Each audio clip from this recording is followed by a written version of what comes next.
Well, I hope that your week is going well thus far. I hope that you've had a great day today. I hope you'll continue to have a great rest of the week. We certainly want to let you know, as always, if you're hurting in any way or you're suffering, we want to let you know that we love you and that we really are praying for you and we wish you the best. And if we can do anything at all for you, we would just ask that you ask us. I don't think we have I don't think we have any announcements to talk about tonight, so we can go ahead and get straight into the lesson. We're in Job chapter 4 tonight and maybe chapter 5. So if you haven't read Job chapters 4 and 5 today, maybe pause the video and go read chapters 1 and 4 and 5, rather. And then come back and we'll be ready to talk about what we're discussing tonight. Before we get into chapter 4, you might remember chapter 3. Chapter 3 was all about Job's curse lament. He's cursing the day of his birth because he's in such terrible pain. And then he moves from cursing the day of his birth to wishing that he could go to Sheol, because in Sheol he would be relieved of his horrible misfortune and things would be all right for Job. That's where we ended. That was the end of chapter 3, Job talking about Sheol. Now we get into chapter 4, and chapter 4 starts the sections of dialogue. So the first friend that we become acquainted with is Eliphaz.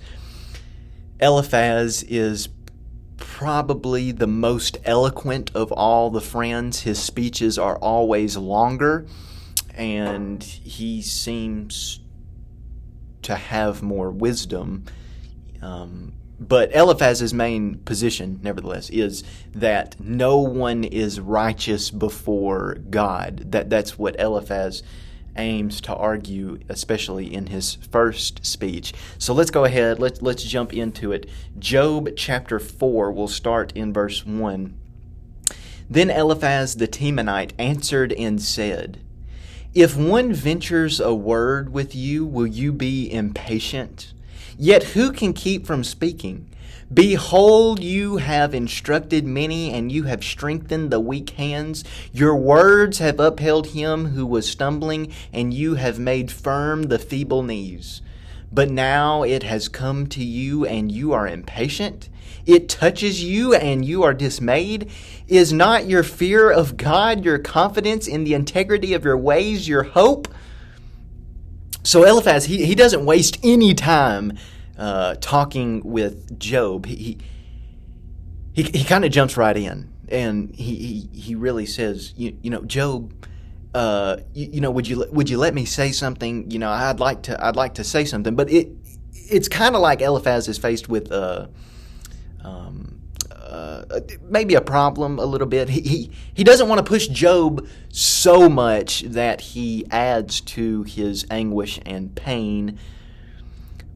But Eliphaz knows he needs to say something to Job because Job is becoming more and more caustic in the way that he is speaking to God, and he doesn't want his speech to ultimately separate him from God. So Eliphaz feels like he needs to say something. So he just asked Job, "Job, would you let me say something to you?" "Behold, you have instructed many, and you have strengthened the weak hands. Your words have upheld him who was stumbling, and you have made firm the feeble knees." Job, I'm having a hard time seeing why you're acting the way that you're acting.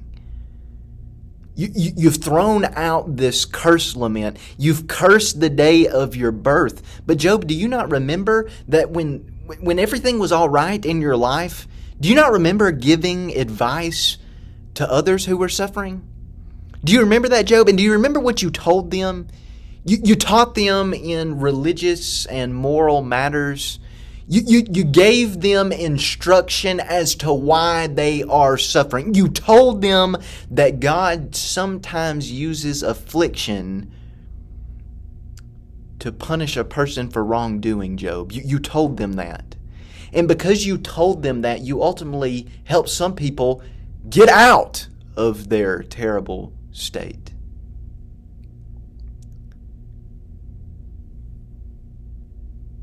Job, people came to you and they were stumbling.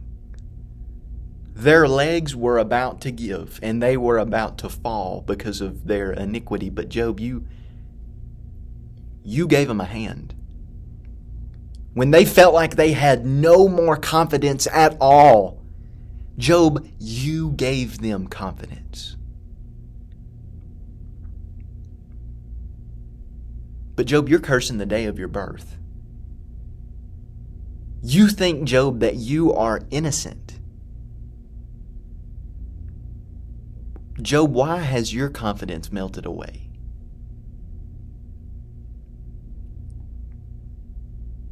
But now it has come to you and you are impatient, Eliphaz says. It touches you and you are dismayed. Is not your fear of God, your confidence in the integrity of your ways, your hope? Job, you did some good things. You ought to take comfort in those things. Why aren't you?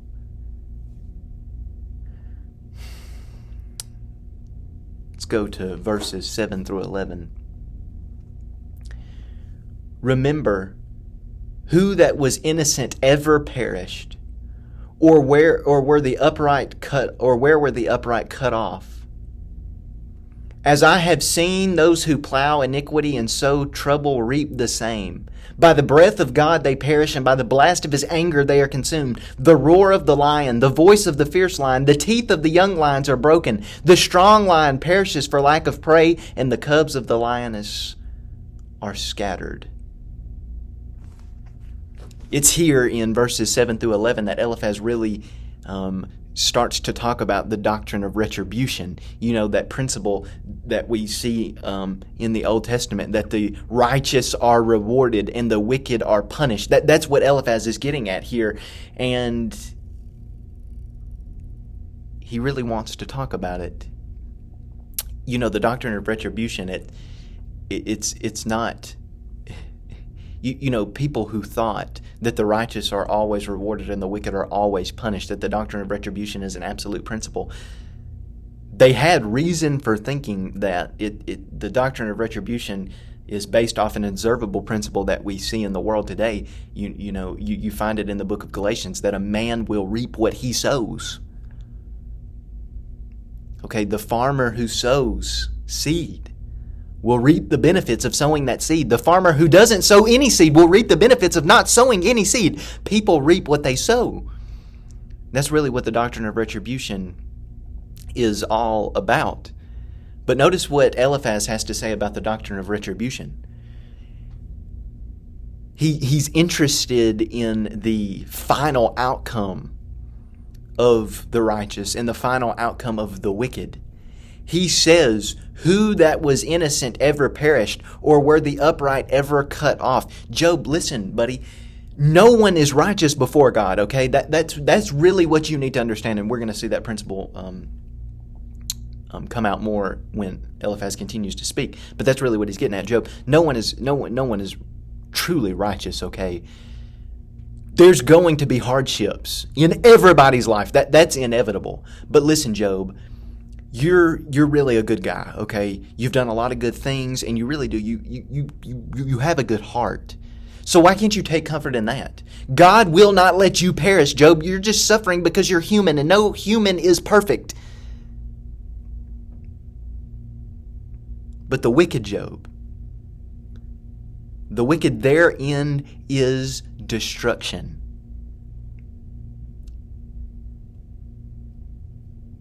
The wicked, they sow,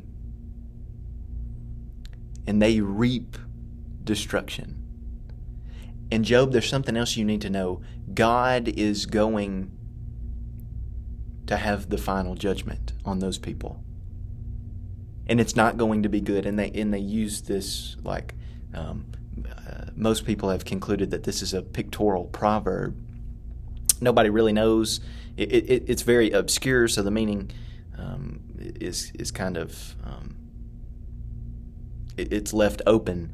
But it seems to convey this idea with the lions that, you know, a lion will growl at its prey, and it will roar at its prey, and then it'll hunt it down, and it'll take its sharp teeth, and it'll grab its prey. But this lion that's used, that Eliphaz talks about here, has no teeth. So it can roar, but it ultimately doesn't get its prey, and because it doesn't get its prey, well, it dies, and then its young is scattered, and its young will die because they have broken teeth too. Job, when God judges people that are wicked, it is not good for them. Let's go to verses 12 through 21.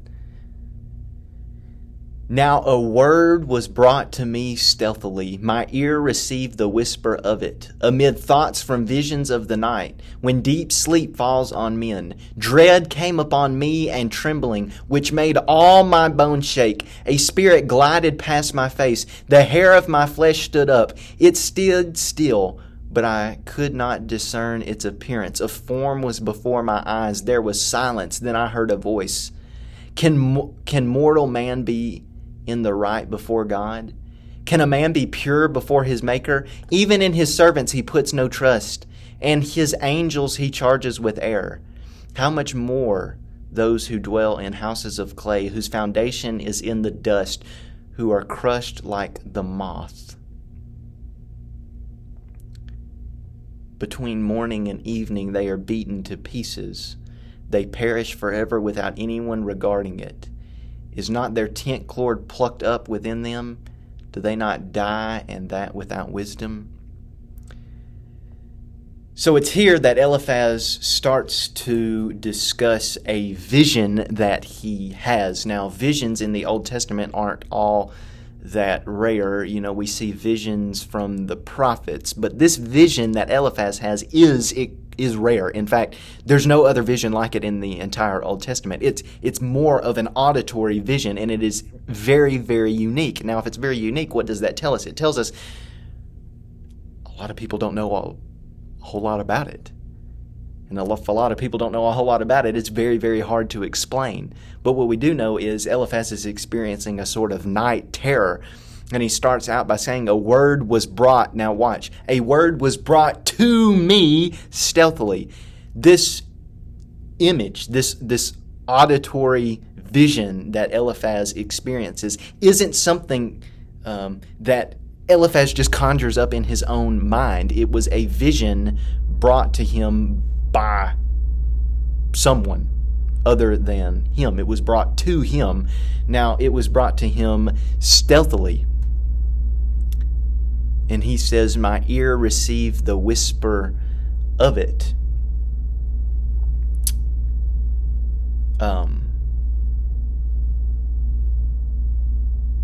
Sorry, I lost my train of thought. We'll talk about what I was thinking about in a minute. But so this word that comes to Eliphaz, let's go back to that. This word that comes to him stealthily. Eliphaz is able to steal a word with his ear, but he only catches a whisper of it. So he's able to understand some of God's ways, but he's only able to understand it partially. His ear was only able to catch a whisper, only a glimpse, I guess you could say, is what he was given. So he doesn't understand all of God's ways, but he was able to steal a word. He says, amid thoughts from visions of the night, when deep sleep falls on men, dread came upon me and trembling, which made all my bones shake. A spirit glided past my face. The hair of my flesh stood up. It stood still, but I could not discern its appearance. A form was before my eyes. There was silence. Then I heard a voice. Eliphaz is having a night terror here. It's something like he's never experienced before. This wind glides across his face, and that causes his what's he say?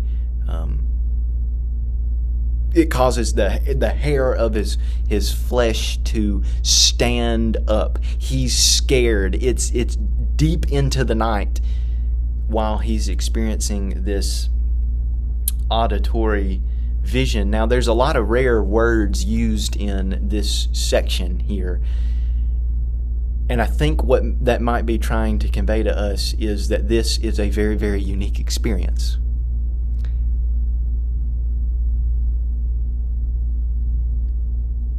Let's go to verse 17.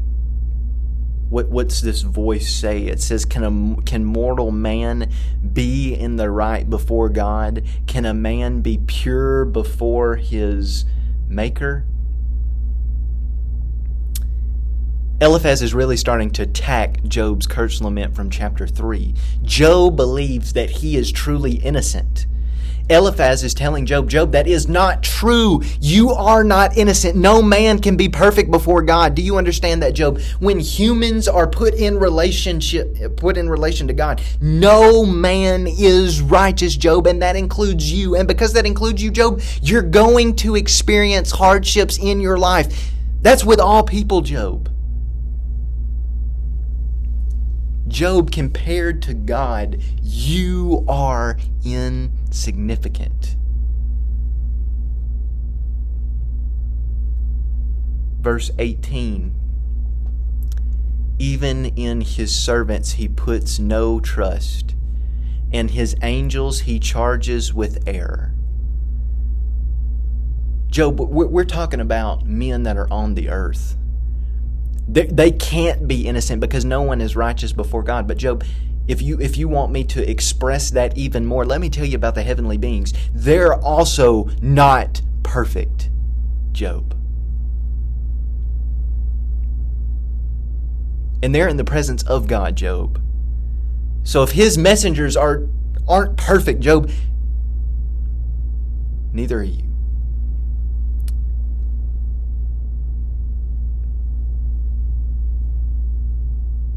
How much more those who dwell in houses of clay, whose foundation is in the dust, who are crushed before the moth.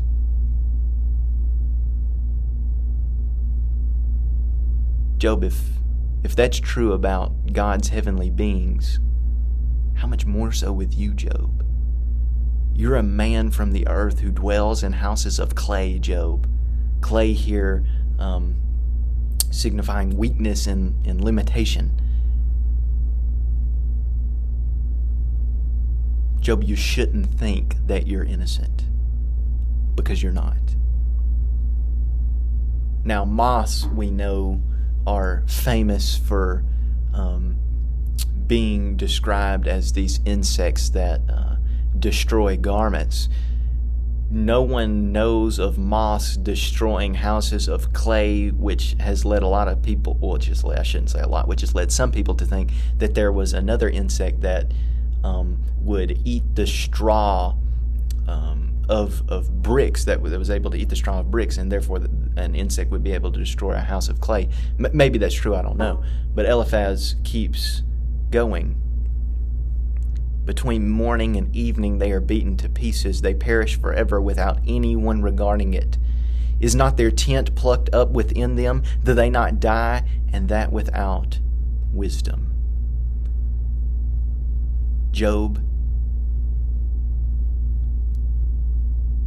you shouldn't want an answer from God for why you're suffering. Because even, Job, if you could get an answer for why you're suffering, you wouldn't be able to understand it. But Job, I'm here to tell you as your friend, you are not innocent, and you shouldn't think so, because no one is righteous before God. Well, I thought we'd get into chapter 5, but we're not going to be able to do that tonight. We'll pick up with chapter 5 next week. I hope that you have a great rest of the week, and I can't wait to see everybody Sunday. God bless.